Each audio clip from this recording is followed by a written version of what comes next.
There is a moment, quiet and devastating, where Superman simply stops, not to save the world, but to watch his own breath crystallize in the air of a metropolis winter. This is the central image of Superman, Winter of Tomorrow, a god brought low not by kryptonite, but by the slow, creeping frost of time and doubt.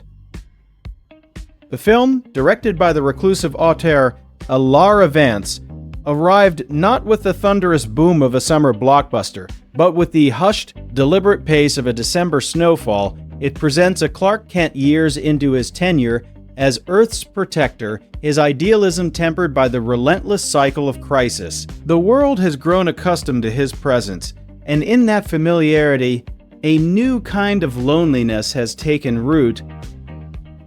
Production was shrouded in intentional secrecy, shot largely on location during an unusually harsh winter in Calgary.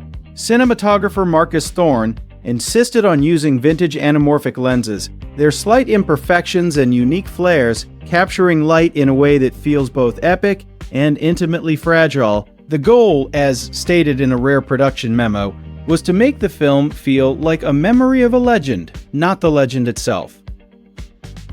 This aesthetic choice is foundational.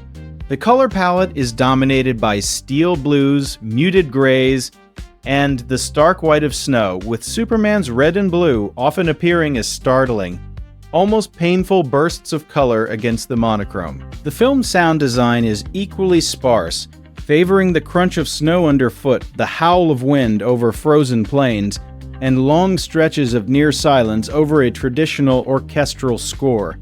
The effect is one of profound isolation. The narrative catalyst is deceptively simple. A mysterious, global frost begins to seep from the Earth's core, not freezing objects but seemingly slowing time itself in localized patches. Buildings, vehicles, and people are encased in shimmering temper ice. It's a threat Superman cannot punch, a problem his heat vision cannot solve. The enemy is entropy, given form. Here, the film engages with its core theme, the burden of legacy. This Superman is confronted with the limits of his own mythology. Citizens and world leaders alike turn to him with an expectation born of countless previous victories. Their faith is absolute, and that absolute faith becomes a cage. He is the man of tomorrow, but what happens when tomorrow seems frozen in place?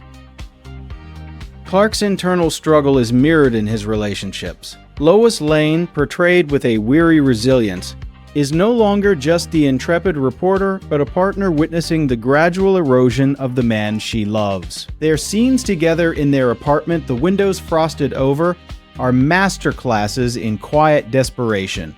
The dialogue is sparse. Communication happens in glances, in the set of a shoulder, in the shared weight of the unsaid. The film introduces a compelling foil in Dr. Anya Petrova, a geophysicist whose life's work has been studying the Earth's deep time climate cycles. Where Superman represents hope through action, Petrova represents understanding through acceptance.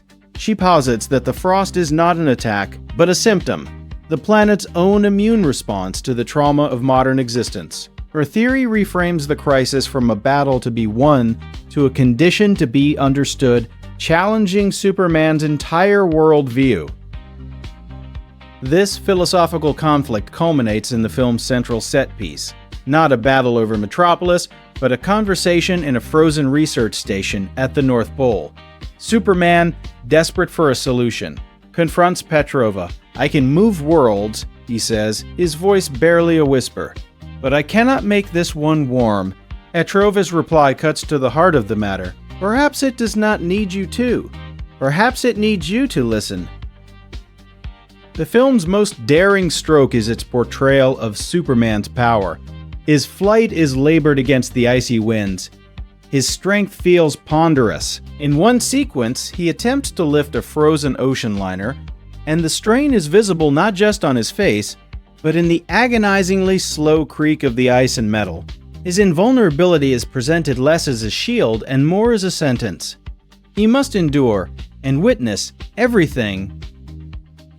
This leads to a profound meditation on memory. As the frost spreads, It doesn't destroy, it preserves. Superman finds himself walking through frozen moments, a child's laugh caught in crystal, a couple's argument suspended mid-gesture. He is a living being moving through a museum of stillness, forced to contemplate the ephemeral nature of the life he has sworn to protect. The frost becomes a metaphor for his own Kryptonian legacy. Perfectly preserved, utterly lifeless, and a constant reminder of what was lost. The resolution, when it comes, is characteristically subdued.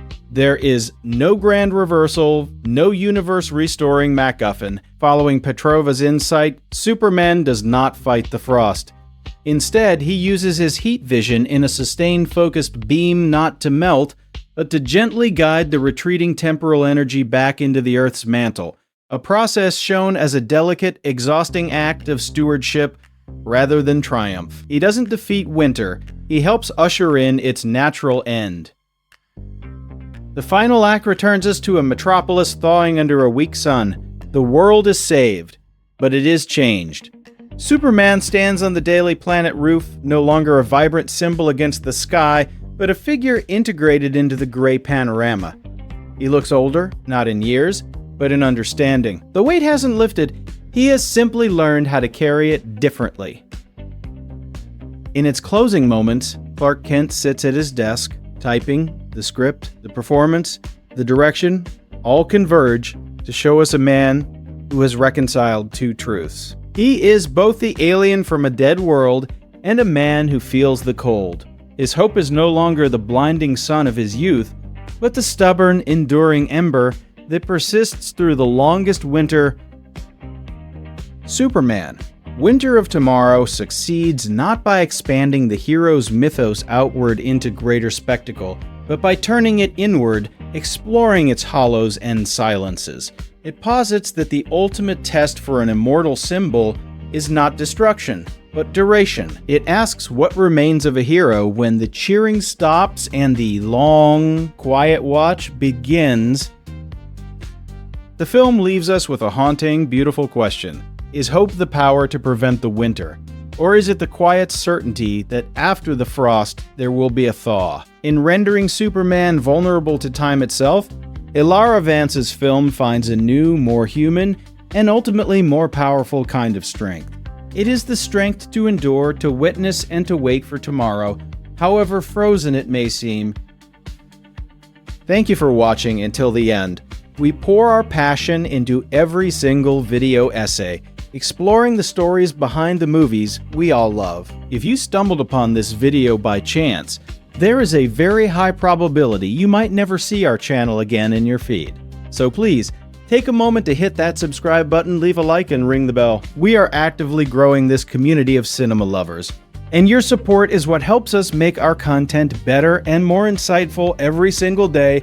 Let's explore the magic of filmmaking together. See you in the next one.